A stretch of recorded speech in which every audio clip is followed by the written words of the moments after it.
नमस्कार दोस्तों, क्या देवेंद्र फडणवीस को अपनी गलती का एहसास हो गया है?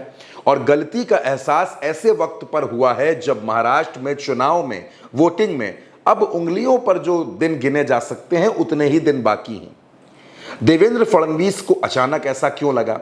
दरअसल एक टीवी इंटरव्यू के दौरान देवेंद्र फडणवीस ने खुद डिप्टी सीएम बनने की पूरी कहानी बताई कि कैसे वो डिप्टी सीएम बनने के लिए तैयार हुए और एकनाथ शिंदे मुख्यमंत्री बने। साल 2022 था, महीना जून का था। शिवसेना बिखर रही थी, टूट रही थी और इस बिखरती शिवसेना के एक धड़े को लेकर एकनाथ शिंदे बीजेपी के साथ जाकर खड़े हो गए, लेकिन शर्त मुख्यमंत्री बनने की थी। देवेंद्र फडणवीस इसके लिए तैयार नहीं थे क्योंकि ये उनके राजनीतिक भविष्य के लिए कतई अच्छा नहीं था। लेकिन फिर आलाकमान के कहने पर देवेंद्र फडणवीस सहमत हुए, एकनाथ शिंदे मुख्यमंत्री बने, ये तय हो गया।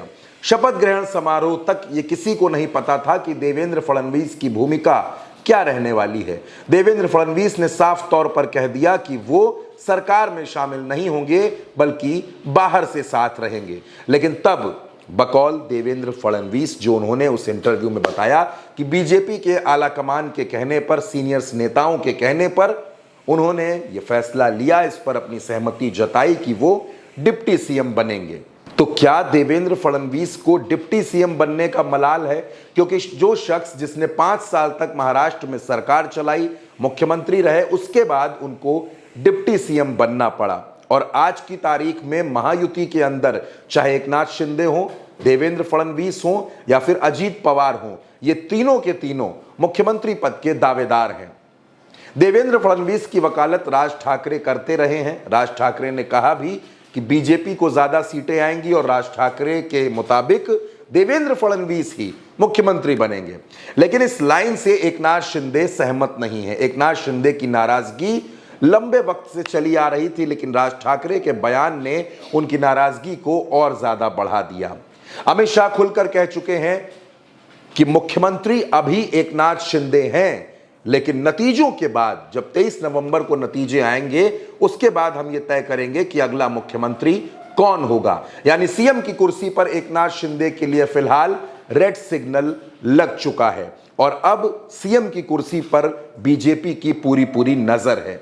महाराष्ट्र के चुनाव में जिस तरह से सीएम पद की कुर्सी एक बड़ा मुद्दा बनती जा रही है, चाहे एकनाथ शिंदे हो, अजीत पवार हो या फिर फडणवीस हो, तीनों के बीच में बातचीत ना के बराबर है और तीनों के अंदर मुख्यमंत्री बनने की इच्छा एक दूसरे से कहीं ज्यादा है। महायुति में झगड़ा भी गजब का है, कई सीटों को लेकर तनाव की स्थिति है, लेकिन देवेंद्र फडणवीस जिस तरह खामोश शब्दों में उन्होंने मुख्यमंत्री एकनाथ शिंदे के मुख्यमंत्री बनने और अपने डिप्टी सीएम बनने की कहानी खोली है, चुनाव के मौके पर ऐसे बयान की अब टाइमिंग पर भी सवाल उठ रहे हैं कि आखिर ये बयान देना फिलहाल जरूरी क्यों था? क्या देवेंद्र फडणवीस अपनी ही पार्टी पर एक प्रेशर बना रहे हैं ताकि चुनाव के बाद मुख्यमंत्री की कुर्सी किसी और को नहीं बल्कि देवेंद्र फडणवीस को ही मिले?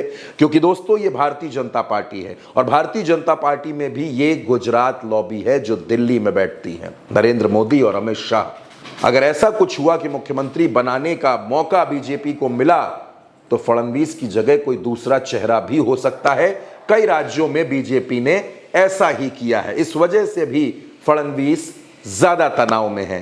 तो फडणवीस का ये तनाव इतना ही रहेगा, कम होगा, ज्यादा होगा, ये तो नतीजों के बाद पता चलेगा। लेकिन फिलहाल एक बात बिल्कुल साफ है कि देवेंद्र फडणवीस अब किसी भी कीमत पर एकनाथ शिंदे को मुख्यमंत्री बनते हुए नहीं देखना चाहते और यही वजह है कि एकनाथ शिंदे के पाले में भी हलचल बढ़ गई है। एकनाथ शिंदे जिनको लगने लगा है कि बीजेपी अब उनको मुख्यमंत्री नहीं बनाना चाहती, क्योंकि एकनाथ शिंदे 120 सीटें मांग रहे थे लेकिन उनको लड़ने के लिए 81 सीटें दी गई। ऐसे में महाराष्ट्र के सियासी जानकार ये दावा करते हैं कि 23 नवंबर के बाद एकनाथ शिंदे के कई सांसद मातोश्री की तरफ रवाना हो सकते हैं, यानी उद्धव ठाकरे के पाले में खड़े हो सकते हैं। और सांसदों के एकनाथ शिंदे से अलग होने का मतलब है कि महाराष्ट्र की राजनीति तो छोड़िए, दिल्ली की राजनीति में सियासी भूचाल आ सकता है।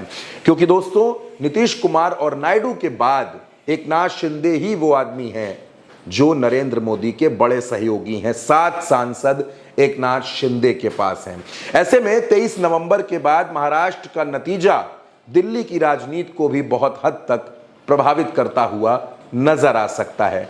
क्या कुछ होगा महाराष्ट्र की राजनीति में, वो आने वाले वक्त के साथ तय होगा। फिलहाल इस खबर में इतना ही। आप अपनी राय कमेंट बॉक्स में जरूर बताइएगा।